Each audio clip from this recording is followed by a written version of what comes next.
লিভারপুলের ঐতিহাসিক কপেন্ডের সামনে গোলের পর নিজের ট্রেডমার্ক ফিফা সেলিব্রেশন করছেন ডিয়েগো জোটা।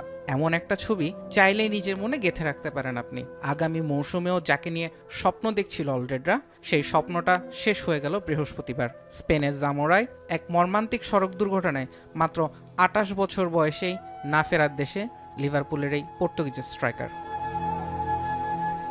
নির্ধারিত মৌসুম শেষে ফুটবলারদের এখন অখণ্ড অবসর। নিজের দীর্ঘদিনের সঙ্গী রুট কার্দোসোকে মাত্র ২ সপ্তাহ আগেই বিয়ে করেছিলেন জোটা, কিন্তু সব সুন্দরের যেন অকালেই সমাপ্তি টেনে দিল স্পেনের জামোরার রাস্তা। ভাই আন্দ্রে সিলভাকে নিয়ে নিজের ল্যাম্বরগিনি গাড়িতেই ছিলেন জোটা। প্রত্যক্ষদর্শীদের ভাষ্য, টায়ার বিস্ফোরণে উল্টে যায় গাড়িটি। এক পর্যায়ে তাতে বিস্ফোরণ ঘটে, আর সেখানেই নিভে যায় জোটার জীবন প্রদীপ।